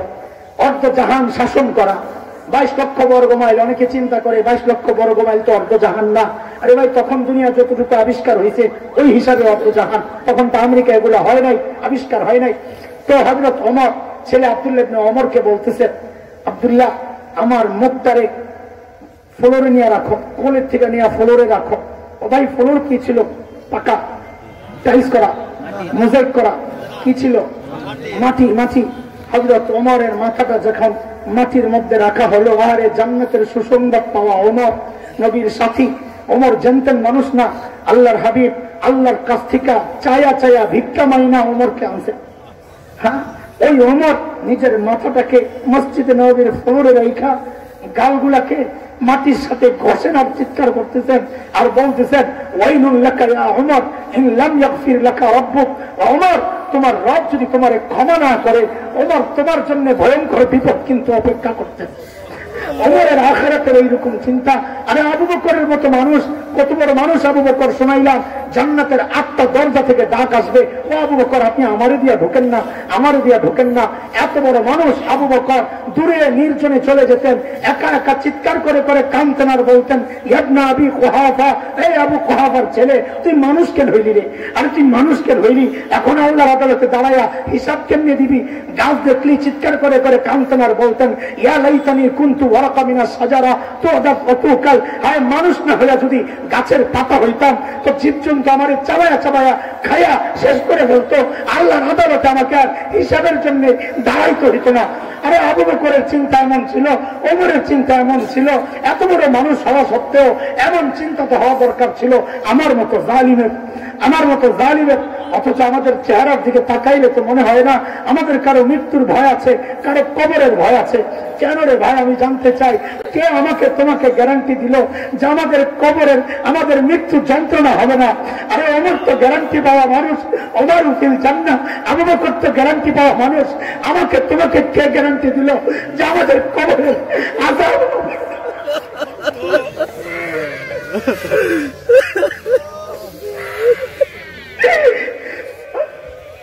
আমাকে তোমাকে কে গ্যারান্টি দিচ্ছে?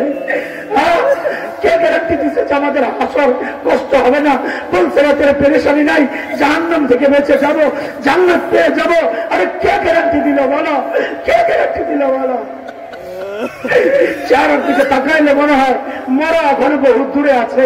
আরে কে জানে এই মজলিসে এমন মানুষ আছে যার কাফনের কাপড় দোকানে আইসা বলছে। এমনও তো হইতে পারে কালকে খবর পাইতে পারো বয়ান করে গেছে মাওলানা হাসান জামিল তো দুনিয়ায় নাই। কিসের ভরসায় ঘুরতেছি বলা? কিসের ভরসায় ঘুরতেছি? চুল পাইকা সাদা হয়ে গেছে, গুনাহ ছাড়তে পারি না। দাড়ি পাইকা সাদা হয়ে গেছে, গুনাহ ছাড়তে পারি না। অথচ মালিক দেখে দেখে বলতেছেন, আলাম ইয়ানিল্লাযীনা আমানু আন তাখশা কুলুবুহুম লিযিকরিল্লাহ। আল্লাহর ভয়ে মুখটা কাঁপা ওঠার সময় কি তোর হয় নাই রে? কবে কবে কবে যুবক ফেসবুককে টাইম দেওয়ার টাইম তোর হাতে আছে, ইউটিউবকে টাইম দেওয়ার টাইম তোর হাতে আছে, খেলোয়াড়কে টাইম দেওয়ার টাইম হাতে আছে, গায়ককে টাইম দাও, গায়িকাকে টাইম দাও, নায়ক নায়িকাকে টাইম দাও, বাবা মাকে টাইম দাও, শ্বশুর শাশুড়িকে টাইম দাও, সন্তানকে টাইম দাও, ব্যবসাকে টাইম দাও, চাকরিকে টাইম দাও, কিন্তু মালিককে টাইম দেওয়ার সময় তোমার হাতে নাই। আরে জালিম, আমি আর তুই ছাড়া দুনিয়ার সবাই টাইম দেয়, ওই গাছটার দিকে তাকায় দেখ, কি মনে হয় গাছটা এমনি দাঁড়ায় আছে? আরে না, গাছটা দাঁড়ায় দাঁড়ায় মালিকের তাসবিহ করতেছে। এই কুকুরটারে দাঁড়ায় দেখ, কি মনে হয় নিকৃষ্ট প্রাণী? না, আরে খবর নাই তোর, ওই কুকুরটাও রুকুর হালত হয়ে মালিকের তাসবিহ করতেছে। যেই সাতটি গুলারে পায়ে বেলা, পিঁপড়া গুলারে পায়ে বেলা শেষ করা, খবর নাই তোমার ওই পোকা মাকড় গুলাও সেজদার হালতে তার মালিকের তাসবিহ করতেছে। করি না কেবল আমি আর তুমি, আমি আর তুমি।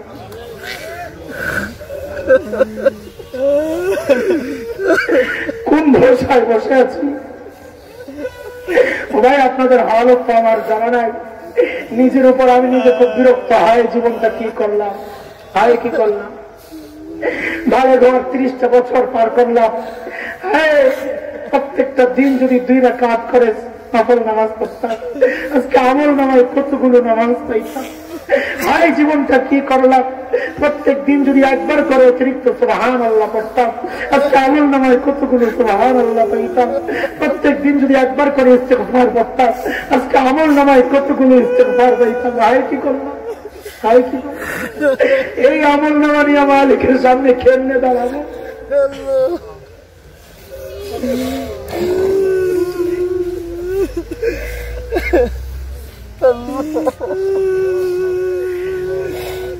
মালিক সময় মতো যেন কান্না করতে না হয়, ওই জন্য মালিক আমাকে আপনাকে দেখে দেখে বলছেন যে আয়াতে কারিমা শুরুতে তেলাওয়াত করছিলাম, ইয়া আইয়ুহাল্লাযীনা আমানুত্তাকুল্লাহ ওয়ালতানজুর নাফসুম মা কদ্দামাত লিগাদিন ওয়াত্তাকুল্লাহ। ও ঈমানদারেরা, ও ঈমানদারেরা, প্রত্যেকটা মানুষের চিন্তা করা উচিত, আমি আমার আগামীর জন্য কি পুঁজি সম্বল কামাই করেছি, আমার সম্বল কি কামাই কি মালিকের সামনে কি নিয়ে দাঁড়াবো? করবো না ইনশাআল্লাহ? সবাই সময়কে কাজে লাগাবো না ইনশাআল্লাহ? 2টা প্রতিজ্ঞা করি, গুনাহ করবো না, বলেন ইনশাআল্লাহ, বলেন গুনাহ করবো না ইনশাআল্লাহ। 2 নম্বর প্রতিজ্ঞা হচ্ছে গুনাহ যেগুলা করছি এগুলা রাখবো না ইনশাআল্লাহ। আজকে 2টা সবক দিয়ে দেই, বলেন 1 নম্বর গুনাহ, 2 নম্বর গুনাহ রাখবো না ইনশাআল্লাহ। গুনাহ রাখবো না ইনশাআল্লাহ। আরে ভাই চিন্তা কি, পাইছি তো বড় আজিব মালিক, পাইছি তো বড় আজিব মালিক। দুনিয়ার মানুষ অপরাধীদেরকে খুঁজে শাস্তি দেওয়ার জন্য, আর আমি আপনি এমন এক মালিক পেয়েছি যার নাম গফফার, যিনি অপরাধীদেরকে খুঁজেন মাফ করার জন্য। কে কে গুনাহ করছস আয় আয় আয়, আরে আমি মুস্তাগফিরিন বাগফিরাল্লাহ, আই কে কে গুনাহ করছস আয় মাফ চা, আমি মাফ করে দিব। এমন মালিক পায়া গুনাহগুলোরে প্যাকেট করে ভিতরে রাখার কোন অর্থ আছে বলেন? হ্যাঁ, আজকে মজলিস থেকে গুনাহগুলো সব রাইখা বাড়ি যাবো না ইনশাআল্লাহ? পাক্কা দিলে সাওয়াব দিলে তওবা করে তারপর বাড়ি যাবো ইনশাআল্লাহ। আজকে থেকে এই মুহূর্ত থেকে নতুন এক জীবন শুরু হবে, যে জীবন হবে আমার আখিরাতকে টার্গেট করে ইনশাআল্লাহ। নবী যেমন বলেছেন, কুনু মিন আবনাইল আখিরাহ ওয়া লা তাকুনু মিন আবনাইদ দুনিয়া ফাআথিরু মা ইয়াবকা আলা মা ইয়াফনা। ও দুনিয়া ওয়ালা হও না, আখিরাত ওয়ালা হও। প্রত্যেকটা কাজ, প্রত্যেকটা কথা চিন্তা করো যে এই কথা আমার আখিরাতের কি ফায়দা। প্রত্যেকটা কাজের সময় চিন্তা করো আমার এই কাজ আখিরাতের কি ফায়দা। করবো না ইনশাআল্লাহ? ইনশাআল্লাহ। আল্লাহ তাআলা আমাদের সবাইকে আখিরাতের জন্য যেভাবে প্রস্তুতি নিলে হযরত সাহাবায়ে কেরামের সাথে হাসর হবে, ওইভাবে আমাদের সবাইকে আল্লাহ তাআলা আখিরাতের জন্য প্রস্তুত হওয়ার তৌফিক দান করেন। আমিন আমিন। ওয়া আখিরু দাওয়ানা আলহামদুলিল্লাহি রাব্বিল আলামিন।